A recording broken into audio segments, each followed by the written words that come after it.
by Chris Coons and the We'll win this, and as far as I'm concerned, It's not my place, it's Donald Trump's place to win.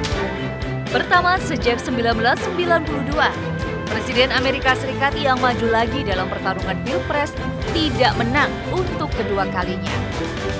Betul, Donald Trump kalah dari Joe Biden berdasarkan pemilu AS yang puncaknya digelar pada 4 November lalu. Joe Biden menggandeng Kamala Harris sebagai wakil presiden. Harris pun menjadi wanita berkulit warna pertama yang menjabat orang nomor 2 di Amerika Serikat. Berawal dari kepulangan tokoh Front Pembela Islam Rizik Syihab ke Indonesia pada 10 November lalu, 6 orang kini tersandung kasus hukum, termasuk Rizik Syihab sendiri. Keenamnya menjadi tersangka karena menimbulkan kerumunan di kawasan Petamburan, Jakarta Pusat dalam gelaran acara pernikahan putri keempat Rizik Syihab. 5 orang tidak ditahan, tapi Rizik ditahan di rutan Polda Metro Jaya karena ia dijerat pasal berlapis, yakni menimbulkan kerumunan, penghasutan di muka umum, dan perbuatan melawan petugas. Acara kerumunan simpatisan FPI juga tidak hanya satu. Pertama, saat kepulangan Rizik Syihab di Bandara Soekarno-Hatta, massa bahkan melumpuhkan akses tol ke bandara. Calon penumpang pesawat cuma bisa pasrah di jalan tol atau nekat jalan kaki sampai bandara. Besoknya kerumunan berlanjut di acara peringatan Maulid Nabi di Tebet, Jakarta Selatan. Lalu ada juga peresmian masjid dan pesantren alam di Megamendung, Puncak, Kabupaten Bogor, Jawa Barat. Yang terakhir, kerumunan di acara resepsi pernikahan Putri Rizik Syihab di kawasan Petamburan, Jakarta Pusat, 15 November 2020. Padahal menurut aturan selama pandemi, Rizik yang kembali dari perjalanan luar negeri harus mengkarantina diri selama 14 hari. Kemelut kasus FPI pun dibumbui drama penembakan. 6 orang Laskar Pembela Islam yang merupakan pengawal Rizik Syihab tewas di tangan polisi di kilometer 50 tol Jakarta Cikampek. Mereka ditembak karena disebut hendak menyerang polisi dengan senjata yang saat itu tengah menyelidiki kasus Rizik Syihab. Tim Liputan iNews melaporkan.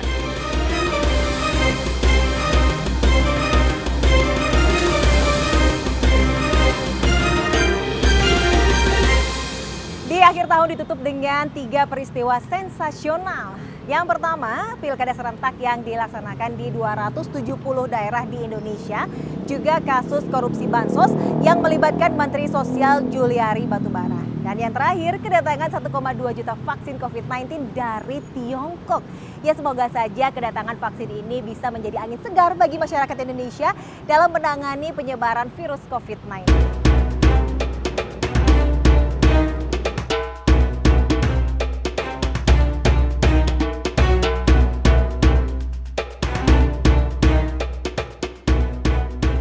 Aksi sosial yang seharusnya dilakukan dengan berlandaskan jiwa yang murni dan tulus untuk membantu sesama, ternyata tidak berlaku di Kementerian Sosial. Menterinya menyerahkan diri ke Komisi Pemberantasan Korupsi pada Minggu 6 Desember kemarin, jam 2 dini hari setelah ditetapkan sebagai tersangka. Aksi Juliari Batubara, politisi PDIP ini didahului operasi tangkap tangan terhadap salah seorang pejabat Kemensos. Yang paling mencengangkan, Juliari diduga kuat menerima suap terkait pengadaan bantuan sosial berupa paket sembako untuk penanganan COVID-19 bagi warga terdampak. Nilainya bahkan sangat fantastis, 17 miliar rupiah. Juliari bukan satu-satunya menteri yang ditangkap KPK. Sebelumnya ada Edi Prabowo, yang saat itu menjabat Menteri Kelautan dan Perikanan. Edi ditangkap di Bandara Soekarno-Hatta beserta istrinya sepulang dari Hawaii, Amerika Serikat. Ia diduga kuat menerima suap benih lobster dari sejumlah perusahaan. Bahkan, uang yang masuk ke rekeningnya hampir mencapai 10 miliar rupiah. Setelah kasus korupsi itu, Langsung, bulan berikutnya, Presiden Joko Widodo mengumumkan perombakan Kabinet Indonesia Maju. Posisi Menteri Kelautan dan Perikanan diisi Sakti Wahyu Trenggono. Dan Menteri Sosial kini dimandatkan kepada Tri Risma Harini, Wali Kota Surabaya. Yang paling mencuri perhatian dan jadi perbincangan adalah Menteri Pariwisata dan Ekonomi Kreatif yang baru. Siapa lagi kalau bukan Sandiaga Uno. 3 kementerian lain yang juga dirombak adalah Kementerian Kesehatan, Kementerian Agama, dan Kementerian Perdagangan.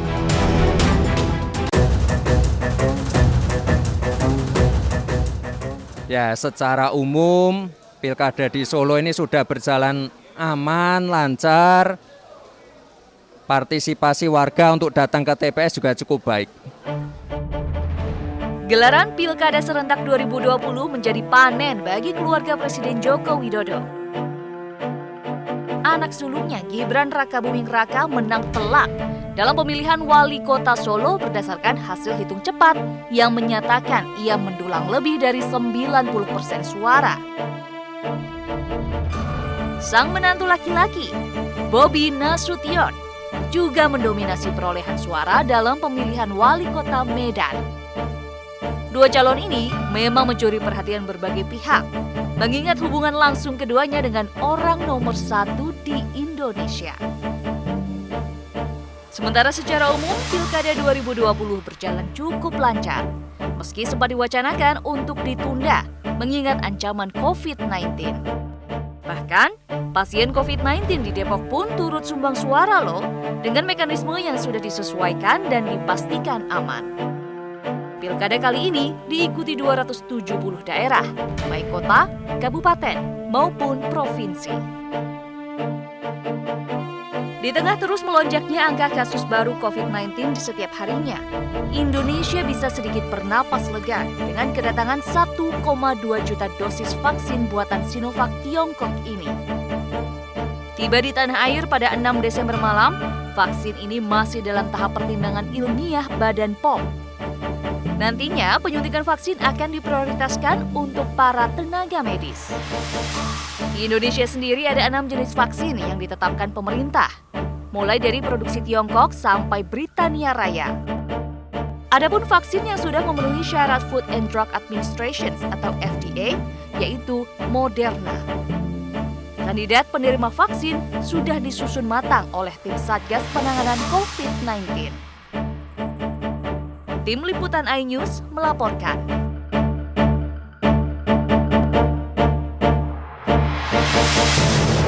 Jika tahun lalu banyak tantangan, maka tuntaskanlah dengan ketekunan. Jika tahun lalu ada kekecewaan, maka hadapilah dengan senyuman.